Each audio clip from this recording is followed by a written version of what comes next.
More of a flexible jungle pick. It will be 3 Trinity Forces, though. That's fun. Go with what works, you know? You get another pick that can go tanky after that Trinity Force that we will almost inevitably see on the Jax. Spirit sitting at a comfortable 1-0 on the Jax. He's played so many different champions. Actually, 7 different champions that he's sitting at 1-0 exactly so far for LCK Spring.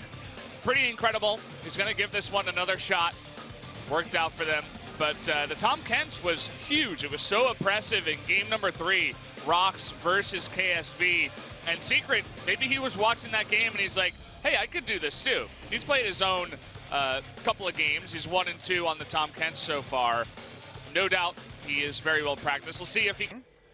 Spirit's going to continue invading. Like I mentioned, this is exactly what you do when the enemy has failed with his flash. He can flash on this, actually.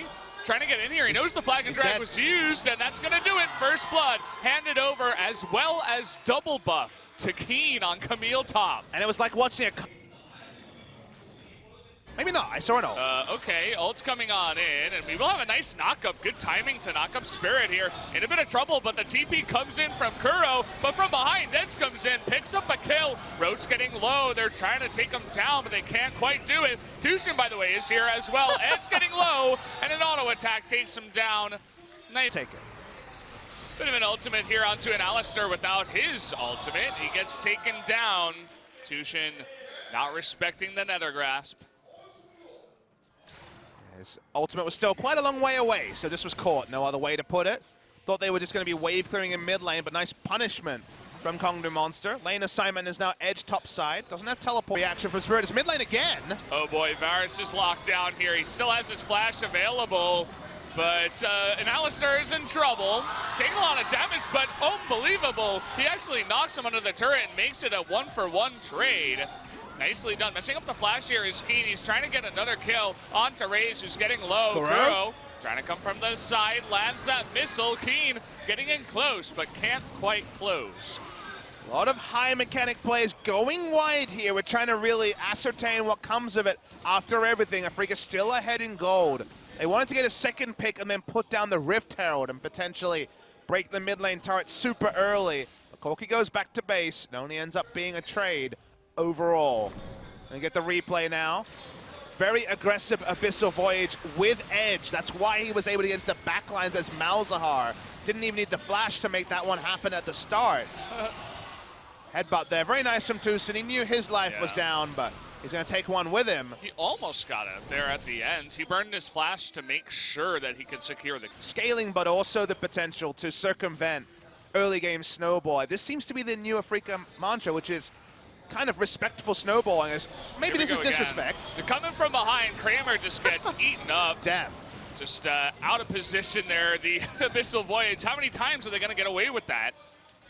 They get the heal out of him as well. He was never going to survive at that point. It feels like they need advanced vision to spot where Edge is, who keeps being popped into the back line, punishing the 1-3-1 that Afrika have drafted for. Bulldozing down the mid. Some important ultimate. Righteous Glory and the Unsealed Spellbook for Tucson. Our first Unsealed Spellbook Alistar in a while. Okay, the flash, they just walk straight into it, but Spirit makes a 4-man stun. Is it gonna matter? No, he gets devoured at the end. But who's gonna go down on the opposite side? Tushin, he wants blood here. He's gonna push in Raze, who in turn does get a nice little cataclysm, but it's too much damage. Once again, coming out of Afrika. But here comes Roach, he's looking for the ultimate. Can't quite get there. Very, very close towards the end of that one. Oh, not quite close on that one, though.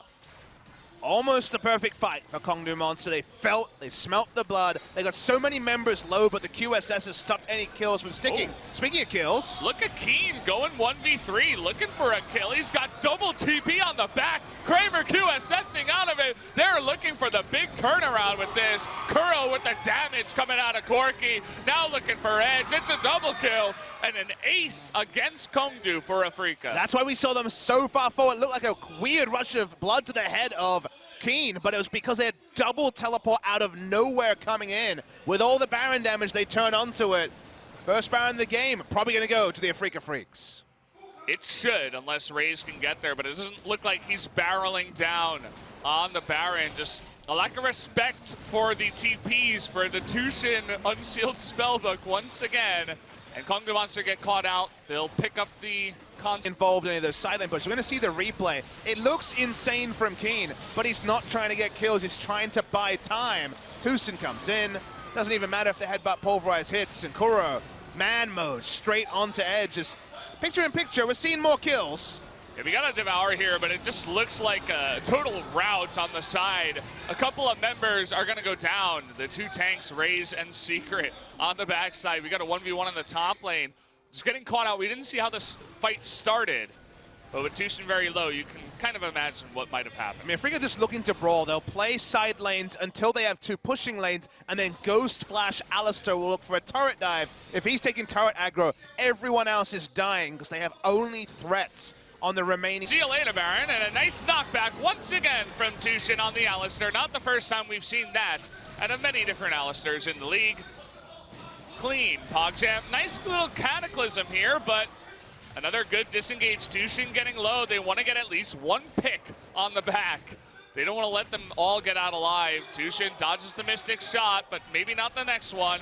Should be just one kill here. Tushin gives up his life for the Baron. His ult is down. The decision to go onto Baron was smart from Afrika because they actually had lane pressure. 1,000 gold. You can understand how they're not entirely confident to go for the objective. Will they go for the steal? It's not going to matter. As Tushin engaged, they actually do get the steal, but he might die for it. Raze, nicely done, but he loses his life. Almost trades it back. Would have been a nice one-for-one trade with the steal. Can't quite get the kill, though, onto Spirit, and they're going down the mid lane. Yeah, nice pick up of the steal. Denies us from being Baron buff and a Elder Dragon buff, but it's not going to stop Afrika pushing in. Remember, they've still got those Trinity forces. They push in. The base explodes. The turret does at least. They will continue pushing in. Spirit actually going up to the top lane, doing a bit of split pushing himself. Edge having to go back and get some health means that the inhibitor is going to go down. Nice silent from that Mega Gnar. You can see he's trying to chip him down. He does get the Mega Gnar, and we have a couple members coming up. That's a double knock into the wall, and he does have GA. The flash coming in. They're going to be able to pick off the Camille here. Keep in mind, Baron is going down as we speak. So even if they get this one kill, that might be the Baron. We have the True Shot Barrage coming in. It's way too early. It should be the Baron secure here for Afrika for just one kill. Yeah, they didn't want to turn straight onto the inhibitor turret because they were worried about the collapse from the Abyssal Voyage. It means they don't get the turret. They trade one for one, but they get the Baron, like you say, Valdez. So pretty difficult to evaluate. On the one hand, you'd say, well, definitely worth it, right? A free Baron, but I think they could have engineered a scenario where Baron was free without giving away a kill, and it means they won't have Keen able to actually split push with Baron buff. We see the replay. They're not dumping damage into the turret. They're putting damage into Roach, afraid of the collapse, as the collapse does end up coming in. QSS used early means it's not there for Edge. Guardian Angel down. And the side lane threat with no Baron buff is going to be lower from Keen. So the actual ability to profit from the Baron buff gets even more tricky after all of this. And that's why you see Kuro, the Here we go, Corki, Kuro, and Keen. Trying to push that one in. Okay, here we go, the Abyssal Voyage coming in, and Keen goes forward, trying to get a kill. In the meantime, Edge gets low, but he does get out of there with his Zhonya's. Meanwhile, though, one inhibitor goes down, the mid inhibitor gets low. So they get one kill, which should mean that Afrika has to back off from here.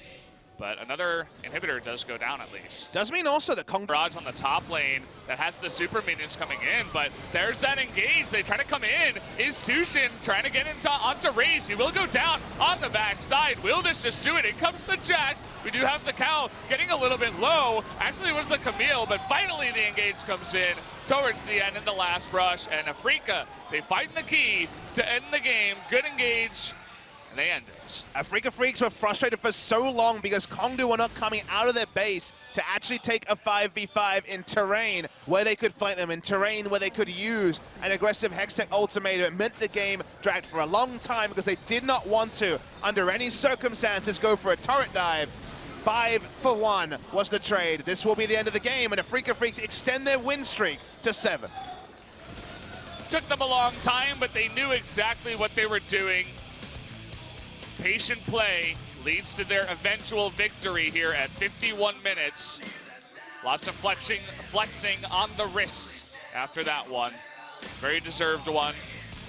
We'll see if they can extend this to 2-0. I think after a draft like that and a game like that, Kongdu will have to go back to the drawing board and say, okay, are we going to draft a composition to go directly up against this, or will we just target it directly through bans and through taking away some of their picks? It was the correct game plan from Afrika, even if it dragged out, because they knew against the team they were facing, they would always outscale instead of terms of teamfight damage. So why not just minimize risks? If there were more